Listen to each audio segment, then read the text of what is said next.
পৃথিবীতে সবচেয়ে সহজ চিকিৎসা পদ্ধতি হচ্ছে ক্যান্সারের। ক্যান্সারের সবচেয়ে সহজ চিকিৎসা পদ্ধতি, ঘরে বসে চিকিৎসা সম্ভব। কিভাবে? এই মেডিকেল সায়েন্সের আদি বাবা হিপোক্রেটিসের ফর্মুলা, তাকে না খাইয়ে রাখো, প্রাকৃতিক জীবন্ত খাবার খাইয়ে বাঁচিয়ে রাখতে পারলে তার শরীর থেকে ক্যান্সারের সকল কোষ রিমুভ হয়ে যাবে। চ্যালেঞ্জ দিচ্ছি, যে কেউ এই চ্যালেঞ্জ গ্রহণ করতে পারে। আর সবচেয়ে কঠিন রোগ বলা হয় বা ধারণা করা হয় বা দেখা যাচ্ছে ক্যান্সার। আর আমি বলি প্রাকৃতিক রীতিনীতি সম্পর্কে আমার যেটুকু এতদিনের জ্ঞান অর্জন, ধর্মীয় বই পড়ে আমি যেটুকু বুঝছি, পরিষ্কার কথা, পৃথিবীতে সবচেয়ে সহজ চিকিৎসা পদ্ধতি হচ্ছে ক্যান্সারের, আর সবচেয়ে কঠিন চিকিৎসা পদ্ধতি হচ্ছে জ্বরের। কি বলেন, এটা কিভাবে? এটা কিভাবে সহজে বুঝাই দিচ্ছি। ক্যান্সার কঠিন রোগ, আসলে এটা রোগ না।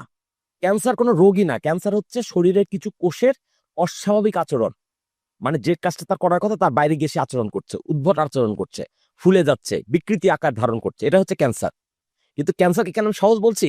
কারণ দেখবে ক্যান্সারই শুধু শেষ কথা না, বলবে ব্লাড ক্যান্সার, বলবে স্টমাক ক্যান্সার, বলবে বোন ক্যান্সার। দ্যাট মিনস আপনার পুরো শরীরের কোন জায়গাটা অস্বাভাবিকত্ব অলরেডি আইডেন্টিফাইড। জ্বর হলে আপনি বুঝতে পারছেন না, না ক্যান্সারটাকে ক্যান্সার হলে বোঝা ক্যান্সার হলে, ক্যান্সারটা তো শুধু ক্যান্সার বলছে না, বলছে অমুক অঙ্গটা অমুক জায়গায়। হ্যাঁ, তার মানে অলরেডি আইডেন্টিফাইড। আচ্ছা সহজে আমি বলি আপনাকে, আমি এভাবে বুঝাই। আমি আপনাকে বললাম যে তুমি অমুক দেশে যেও না, ওই দেশে তোমার জন্য হত্যাকারী অপেক্ষা করছে, তাহলে পুরো দেশটা কিন্তু আপনার জন্য ভয়ঙ্কর। কিন্তু আমি যদি বলি অমুক দেশের অমুক জায়গায় শুধু যেও না, কারণ হত্যাকারীটা ওইখানে আছে, আপনাদের ব্যাপারটা সহজ হয়ে গেল না? স্পেসিফিক হয়ে গেল। এটা আমি বোঝাতে চাচ্ছি। ক্যান্সারকে আমরা জটিল করে তুলেছি, কিন্তু আসলে ক্যান্সার জটিল না। ক্যান্সার অলরেডি আইডেন্টিফাইড যে শরীরের এই অঙ্গটা ক্ষতিগ্রস্ত। আপনি যখন চিহ্ন করে ফেলছেন ওই জায়গা ক্ষতিগ্রস্ত, ওইটা ঠিক করে ফেলেন। আর জ্বরকে আমি কেন কঠিন রোগ বলছি, কঠিন সমস্যা বলছি? কারণ জ্বরটা মানে শরীরে কোনো না কোনো জায়গায় ক্ষতিকর কিছু ঢুকছে, কোন জায়গায় আনআইডেন্টিফাইড। তাহলে একটা রোগ চিহ্নিত, একটা অচিহ্নিত, কোনটা সহজ? আপনি কমন সেন্স দিয়ে বলেন। অবশ্যই চিহ্নিতটা। চিহ্নিত হতো ক্যান্সার, তাহলে ক্যান্সার সহজ, জ্বর কঠিন। এবার আসেন ক্যান্সারের চিকিৎসা পদ্ধতি। যদি ক্যান্সার হয়ে যায় কারো, প্রচলিত মেডিকেল সায়েন্সের ভাষায়, তাহলে প্রথম তার চিকিৎসা কি? ওই এই মেডিকেল সায়েন্সের আদি বাবা, দ্যাট মিনস হিপোক্রেটিসের ফর্মুলা, তাকে না খাইয়ে রাখো। ক্যান্সারের সবচেয়ে সহজ চিকিৎসা পদ্ধতি, ঘরে বসে চিকিৎসা সম্ভব। কিভাবে? প্রথম আইডেন্টিফাই হলো সিরিয়াস তার কোন একটা অঙ্গ সমস্যা, কোন একটা অঙ্গে, যে কোনো অঙ্গে, তাকে টানা 3 থেকে 5 দিন, ক্ষেত্র বিশেষে 7 দিন পর্যন্ত শুধু লেবু পানি মধু খাইয়ে রাখতে হবে। লেবু পানি আর মধু, 1 গ্লাস গরম পানির মধ্যে, হালকা কুসুম গরম পানির মধ্যে একটু লেবুর রস আর 1 চামচ মধু। ধরেন আপনি সকালে ঘুম থেকে উঠে পরে সকাল 6টা একবার খেলেন, 1 ঘন্টা পর 7টা একবার খাবেন, 8টা একবার খাবেন, 9টা একবার খাবেন, 10টা, এভাবে সন্ধ্যা সূর্যাস্ত পর্যন্ত যে কয় গ্লাস হলো খেলেন। আচ্ছা, তারপর আপনি সূর্যাস্ত হয়ে গেল, ওই পানিও খাওয়ার দরকার নেই, লেবু পানিও খাওয়ার দরকার নেই। আবার পরদিন সকাল থেকে লেবু পানি মধু, লেবু পানি মধু, লেবু পানি মধু, এইভাবে টানা 3 থেকে 7 দিন পর্যন্ত ক্যান্সারের ভয়াবহতার ভিত্তিতে। আচ্ছা, গেলে শরীরের ভেতরের নতুন করে খাবার পাচ্ছে না, পুরনো যেগুলো আক্রান্ত তারাও কিন্তু আর নতুন করে কোনো খাবার পাচ্ছে না, তারা শরীর থেকে পালাতে বাধ্য হবে। লেবুটা কাজ করবে হচ্ছে ক্লিনজিং এর, পরিষ্কার করার, কোষগুলাকে পরিষ্কার করবে। আর মধুটা হচ্ছে এই যে আমরা নর্মাল খাবার খেলে ক্যালোরি পাই, এই ক্যালোরি পূরণ করবে। মানে পেট ভরার জন্য আমরা যেগুলো খাই সেটার জায়গায় মধুটা দিয়ে আপনার ওই এনার্জিটা বাঁচিয়ে রাখে। এনার্জিটা বাঁচিয়ে রাখে। আমি ব্যাপারটা বোঝাতে পারছি কিনা? তাছাড়া পবিত্র কোরআনে সূরা নাহলে আল্লাহ পাক পরিষ্কার বলে দিয়েছেন মধুর মধ্যে রয়েছে ব্যাধির প্রতিকার, সকল ব্যাধির প্রতিকার।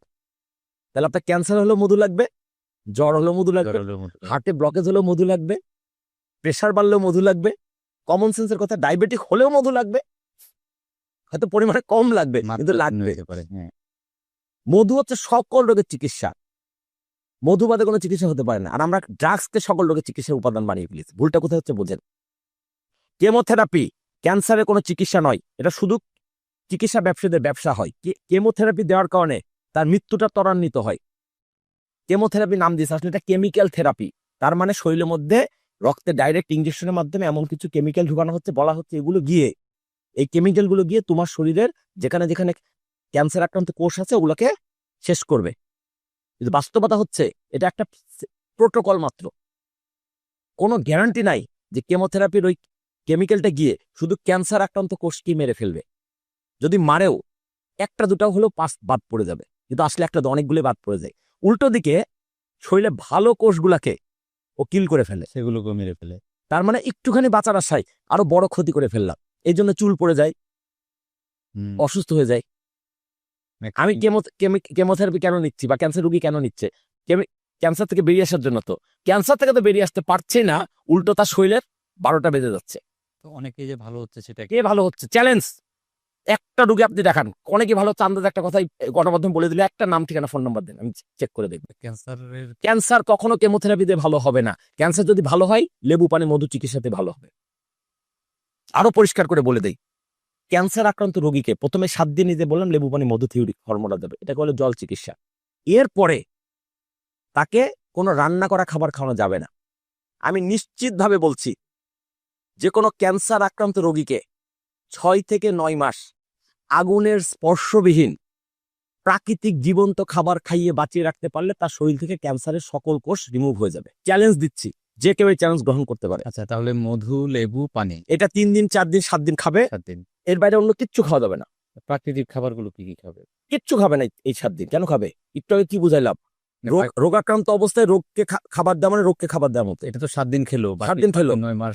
বাকি 9 মাস প্রাকৃতিক খাবার, প্রকৃতির ফল খাও, গাছ থেকে পাড়া ফল খাও, শাকসবজি খাও। তবে আবার কেমিক্যালের সার দিয়ে তৈরি করা হবে না। কেমিক্যালের সার দিয়ে তৈরি করা হবে না। আচ্ছা। একদম রাসায়নিক সার মুক্ত, কীটনাশক মুক্ত, ন্যাচারালি যেটুকু হইছে